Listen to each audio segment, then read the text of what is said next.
forth. So please, listen to a child, listen to someone that's in distress, and help them find the words to tell the people that have the power to make change and take care of these evil ones. Back to you, Reed. Thank you, John. Well said. It's got to stop. That funny uncle, look out for him. That's not funny, but so it's right in the families. That's the hell of it. It goes out right on in families and the schools and here and there and coaches and all. It's all over. Just uncover it, and when it's uncovered, report it to everybody in sight. Get out a loudspeaker. Put it online. Call the police department, the fire department. Let everybody know there's something wrong going on here. Okay, enough said. We got with us a very experienced hunter and fisherman, but in the fall he comes in and talks about hunting. He gets his deer almost every year. Have you ever missed a year? Yeah, I've had years where... Back when, you can still remember?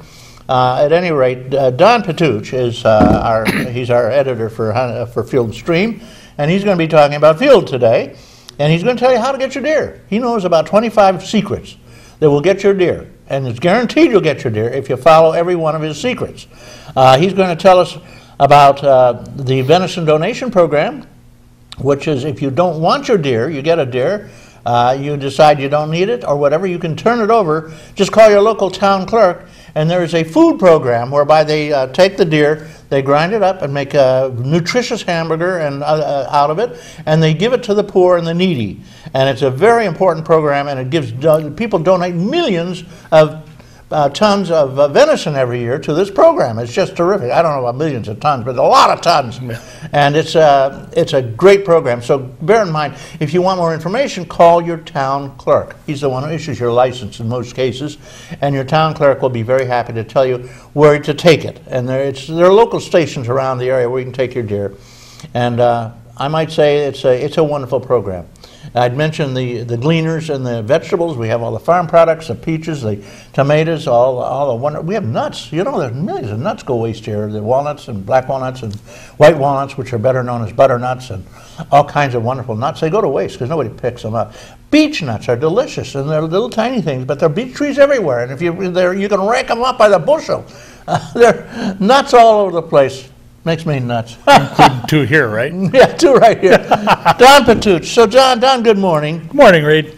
Well, go ahead. You're on. Hopefully, a week from today, we'll all see something like this. That's what we call a 9-pointer, because Don tells me that if you can hang a ring on the point, it counts as a point. Right now, we have a little tiny one here. Right. There it is. There it is, right there. You hang a ring on it, and it counts as a point. And so that's a 9-pointer. But like I said, that's, those are kind of few and far between. I mean, Pennsylvania's got more because they went to antler restrictions, so they get more of these bigger deer. But why do they get more? They went to an antler restriction. And New York State's talking about it where like a 4-point or a 6-point may not be legal to shoot, which I kind of disagree with because myself personally, we like to eat the deer. My wife and I will use 2 deer a year because I'll grind one up for burger that we mix for spaghetti and hamburger gravy and this stuff, and then we'll have another one where I'll make like snack sticks and jerky and this kind of stuff out of sausage. Yeah, so smoke your own, huh? You have a smoker? No, actually I get some stuff, it's from LEM, and you basically put it in the oven and you couldn't tell it wasn't smoked. Oh, really? Because the smokiness of the mixture. And guys, if you do want to take care of your own and your wife has a KitchenAid, they make a great little grinder and sausage stuffing tubes for processing your deer. I mean, I've been using my wife's now for, well, I guess about 7 years now, and it works great. So you make a lot of sausage. Yeah, you cut the back strap out, right? I debone the whole deer. The back strap is the real tender part along the back, like the tenderloin of a sometimes I'll cut some of them down and the chops and fry them with onions and peppers and garlic and all the good stuff. Put it over rice, make a nice gravy out of it. So there's a lot of ways to prepare it. Preparing venison is important. Well, what's the important part about it when you cook it? You know, some people say, oh, it's tough, it's gamey. How do you get rid of that? How do you fix it? You get a deer. You shoot a deer in the woods. He's lying on the ground. Now what do you do? First thing you want to do is gut him. Take the guts out. And if there's a creek nearby, get him cooled down as quickly as possible. Cool him down. Yeah. Now, I take care of my own deer, so I get it home, and before I do anything, I skin it out so it cools down. Skin it right away. Skin it right away. Don't leave it hanging in the hide for 3-4 days because, I mean, face it, that just keeps all the gaminess in. You look at this hide That's and a the back of beautiful it. hide. Yeah, this is a piebald buck I shot back. Yeah, show when hang I was- that up. Pull it up. Pull it up so people can see. Piebald means it's got more than one color in it, right? Yeah, it's brown and white. Brown and white. Isn't that beautiful? It's actually, when I was healthy back in my younger days, when I had a dairy farm, that's where I shot it, was on the dairy farm. Uh-huh.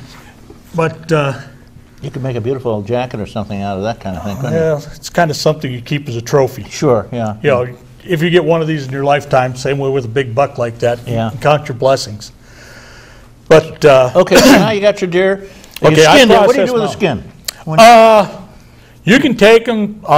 There's a guy in Mina who takes them, and I take mine up to one of the local butchers, and he turns them in. Uh-huh. He just lives up the road from me, but I process my own because, like a beef, if you can leave them hang for a week to 10 days, after I skin them, I hang them up, split them wide open, and I'll wrap a white sheet around them, and then I watch the temperature, make sure it stays like around 40 degrees. I mean, I've had years where I've had to put ice underneath the sheet so that the deer would stay cool. And I have a pan of water. When it's really cold, I sit on the bench in the garage right next to it, so if it starts to freeze, I know enough time to process the deer because you don't want the meat to freeze. But if you Until can you leave it freeze hang, it. right, until you freeze it Yeah. for Officially, yeah. officially, you'll finish the processing.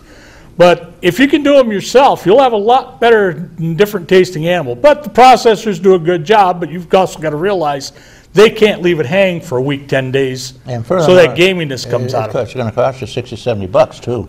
Most of them with the hide are charging around $45. Yeah. Okay, there Which you go. your meat's You don't gonna get the be a hide little- though. That's No, a they get the valuable- hide. That's a part of valuable their, part of it, yeah. well, deer hide gloves and Oh, vests sure, and yeah. everything else are very popular items. Buckskin, it's fantastic. But like I said, then I process myself. I get like some spices from LEM. You can go online and get them, or Gander Mountain has them.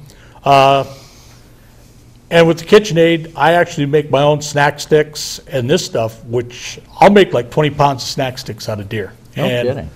I mean, I've given some to our kids Now, and exactly everything what's a else. snack stick? Oh, like a Slim Jim or I see. something of that nature. You make a little thin sausages. Yeah. Oh, But they're, so you can carry them around and don't have to worry about cooking because they're already cooked and everything else. Yeah, And then I'll make some Polish sausage, and sometimes I'll make Italian, depending on, how the deer season goes. how about summer sausage? Once in a while I'll make that. I don't know what the haven't difference found, is. it's bigger, it's more like a salami Uh-huh. to me, but I've never found one that I could actually get without having an aftertaste. And actually, another good thing, if you take your deer to some of the processors, they'll smoke the hindquarters. Oh, really? And I'll tell you what, they make the best split pea or 16 like a or ham, 30. in other words, huh? It's like a ham. Yeah. They make the best soup. I mean, actually, if you roast them, they're delicious too. But I mean, if you're, a lot of women are, I don't eat venison. Now, if you're lucky like I am, where my wife says, we pretty much use it for, like spaghetti or meatballs, we use a third hamburger, third deer, and a third pork. Yeah. And, we've had people eat it. They cannot tell. I mean, it's just, part of it's the care. I got a private butcher named Gary over at Tops, Westfield, and he'll do anything for you. And once in a while, they have the pork loin on sale for $2 a pound, just the loin. Yeah. And I asked him to grind it, and he grinds it. And now I've got my meatball mixture, I've got my sausage mixture, I've got my whatever I need mixture, because you always meatloaf. Oh, yeah. You need that You need that. 1/3 of pork to make it edible. See, that's one thing I like about the KitchenAid grinder I got. We used to have a farm before I got hurt. And we used to have our own beef and pork and things like this. And it was always fresh. There was always that good taste. Yeah. Well, now with this grinder, I'll buy like a roast, like a beef roast or a pork roast. I'll grind my own as I'm getting ready to use it. And it's an altogether different flavor. Different world. It's like green beans. There's nothing. The green beans fresh from your garden have no connection whatsoever with frozen green beans or any kind of green canned beans. green beans, yeah. Yeah, we don't I have a garden, so I don't buy a whole lot of vegetables. Yeah, yeah. Well, all our kids do. Your kid has a nice garden. I Yeah. notice, Dave, I supplied him with green peppers this year. yeah, well, I gave him he gave me an awful lot of tomatoes. He had good tomatoes. Oh, some people a had lot of good and some had bad tomatoes. It's funny, depending on where you live, I guess. I had plenty of tomatoes this year. It was kind of good. It was a good year for tomatoes. Oh, we're talking with, just kind of rattling along here about the Field and Stream with our Field and Stream editor. His name is Don Pituch, and Don is he's very, very knowledgeable about deer hunting. Okay, we're back to deer now.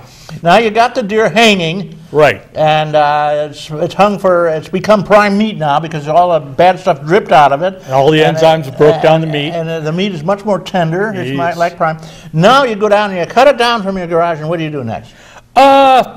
Generally, for myself, I may take the back straps out and, like I said, cut some chops. That's a very tender filet mignon, really. And I'll make, sometimes I'll make a roast out of it. And the rest I grind up. And I'll make the snack sticks, and then usually the second deer, when I grind it up, I make for, like burger for in the freezer. I put it in Ziploc bags, press all the air out so it's nice and flat and lays in good. Now, like the snack sticks and stuff, and it's kind of funny. I used to have one of the vacuum packers. Those things you put them in and they suck it all right. Huh? Well, ours died. It costs $100. It's a crazy price on them. I don't know what. Ours died. So 2 years ago, Ziploc came out with a little bitty pump in the bags, and I store my snack sticks and stuff in that. You put them in there and you pump all the air out, and it keeps them just as good as that vacuum sealer and costs less. And the Irish way of doing it is you zip it up, you press as much air out as you can, you zip it up to just a little tiny and then you push down more. Then you go inhale it yourself, which takes all the very last air out and snap it shut, and that's it. It probably worked. It worked perfectly. You don't need a vacuum cleaner, you just go and that's it. But thinking about this, we've kind of jumped the gun. Part of it's going out, the hard part is going out and getting your deer. Okay, now you got your deer, you package it up, you freeze it, and you make all kinds of goodies out of it. Now, how do you get the deer? Well, first of all, you can hit one with a car. Yeah, that's not the ideal way. There's a lot of roadkill around, though, fresh roadkill. It's just been knocked out. You can take it and fix it up. It's just as good. But it depends. If the meat's bruised, don't take it because it just won't store. It won't taste right. You don't like the blood, you don't want the blood inside the meat. In the meat. But if it just gets a headshot from the car, it's probably nothing good, wrong with that. Yeah. Take care of it. But I mean, you can archery. A lot of guys archery hunt. I don't because that generally requires climbing in a tree. I just gun, the regular gun season, and then I hunt with the inline muzzleloader at the end of the season. Black powder. Yeah.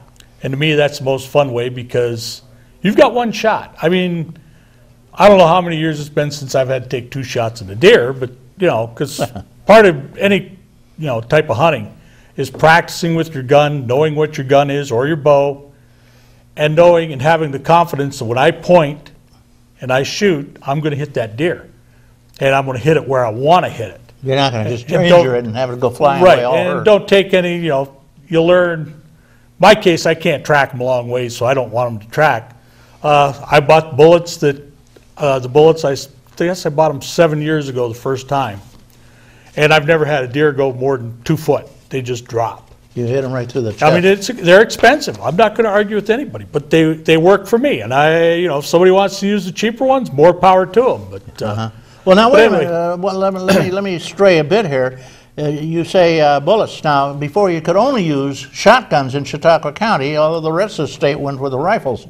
Now we can use a rifle, right? Yeah, south of Route 20, you can use a rifle. Where I hunt, and all the evolution I've had on my shotgun, I won't use a rifle. You don't like the rifle? Nah.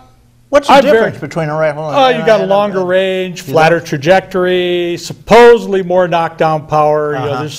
There's a lot of... With a rifle? With a rifle. Although I think a 12-gauge shotgun slug has a lot of knockdown power. Well, if you're using the regular 12-gauge slugs like the Remington sluggers or something like this, it's almost like taking your finger and poking a hole through the deer.